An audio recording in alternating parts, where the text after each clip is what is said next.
3, 4।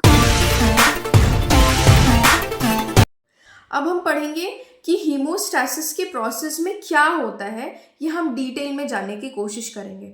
तो हीमोस्टैसिस का प्रोसेस हमारे को जब भी इंजरी लगती है ठीक तुरंत बाद उसके स्टार्ट होता है। तुरंत बाद हमारा होता है वैसो कंस्ट्रिक्शन, मतलब हमारे जो वेसल्स होते हैं वो कंस्ट्रिक्ट कर जाते हैं। क्यों कंस्ट्रिक्ट कर जाते हैं? क्योंकि हमारे वेसल्स को कंस्ट्रिक्शन इसलिए करना है ताकि जो हमारी ब्लीडिंग हो रही है वो तुरंत रुक जाए, जल्द से जल्द रुक जाए। तो ये प्रोसेस ठीक इंजरी के बाद स्टार्ट हो जाता है। उसके बाद क्या होता है, जब वेसल कंस्ट्रिक्ट होते हैं उसके बाद प्लेटलेट्स आते हैं। जहाँ पे हमें चोट लगी है उस एरिया में प्लेटलेट्स आते हैं। फिर प्लेटलेट्स क्या करते हैं, एक दूसरे से चिपकने लगते हैं। उस एडहेरेशन के वजह से क्या होता है, वो ब्रेक जो हुआ है, जो हमारा अगर मान लीजिए हमें यहाँ पे चोट लगी है और यहाँ हमारा स्किन खुल गया है, तो जब वहाँ प्लेटलेट्स आएगा एक दूसरे में चिपकने लगेगा, तो वो ब्रेक जो हुआ है उसको बंद करने के लिए ये काम हो रहा है। उसके बाद क्या होगा, आफ्टर 60 सेकेंड्स, ठीक 60 सेकेंड्स के बाद में फाइब्रिन आ जाएगा। फाइब्रिन क्या है, वो एक फाइन कह सकते हैं कि थ्रेड के समान है या फाइन धागे के समान है, जो आके मेशवर्क को क्रिएट करेगा। फाइब्रिन आएगा, मेशवर्क बनाएगा और जो ब्रेकेज है उसको सील कर देगा, और ये प्रोसेस जो होता है आपका हीमोस्टैसिस में होगा। Coming towards the next phase, that is called as inflammation phase. Inflammation phase भी हमारे इंजरी के ठीक तुरंत बाद स्टार्ट होगा और 2 to 6 आवर्स तक चलेगा। इंजरी के तुरंत बाद क्या होगा, वो ब्लड वेसल्स वहाँ से ब्रेक हो जाएगा। हमारा ब्लड वेसल इंजर्ड हो गया, वहाँ से ब्रेक हुआ। ब्रेक होने के तुरंत बाद उसमें से वाटर निकलेगा, एक्सुडेट्स निकलेगा, पस निकलेगा।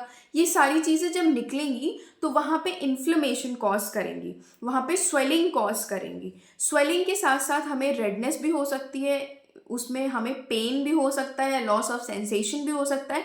ये सारे सिम्टम्स हमें साथ साथ देखने के लिए मिलेंगे।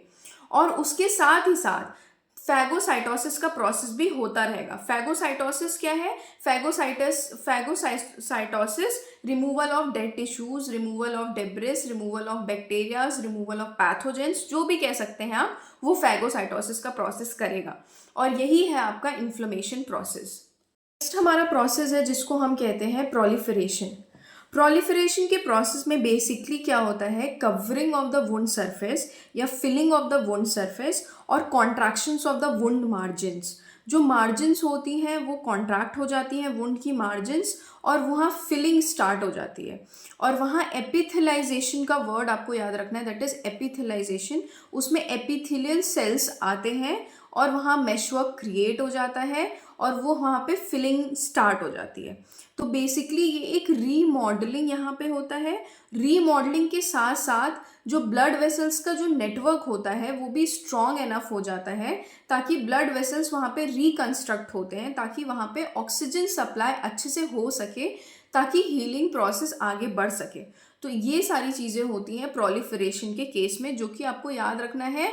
Filling of the wounds and the contractions of the wound margins, epithelialisation, ये सारी वर्ड्स जो है आपको प्रोलिफरेशन के प्रोसेस में याद रखना है। और कभी भी आपके पेपर में अगर ये आए तो आप ये वर्ड्स अगर लिखेंगे तो आपको ज़रूर से मार्क्स मिल जाएंगे। Last phase of wound healing है, दैट इज मैच्योरेशन। मैच्योरेशन का मतलब है कि मच्योरिटी गेन करना, सिंपल भाषा में मच्योरिटी गेन करना। इसमें जो हमारे टिश्यूज़ फॉर्मेशन हुए हैं या न्यू सेल्स या टिश्यूज़ बने हैं वो स्ट्रेंथ गेन करते हैं, और इसमें बहुत कुछ महीनों से कुछ साल भी लग सकता है इस प्रोसेस में। सोचिए कि जब हमारा वुंड हीलिंग का प्रोसेस ख़त्म होता है तब भी ओनली 75% हमारा जो टिश्यूज़ होता है वो स्ट्रेंथ गेन किया होता है। उसको और भी टाइम चाहिए होता है अच्छे से स्ट्रेंथनिंग के लिए या रीमॉडलिंग के लिए। तो बेसिकली इसमें जो सेल्स एंड टिश्यूज़ होते हैं वो अपने स्ट्रेंथ को गेन करते हैं। तो इस प्रोसेस को हम मैच्योरेशन का प्रोसेस कहते हैं, और ये एक सारे प्रोसेसेस में से सबसे लंबा प्रोसेस होता है, दैट इज मैच्योरेशन।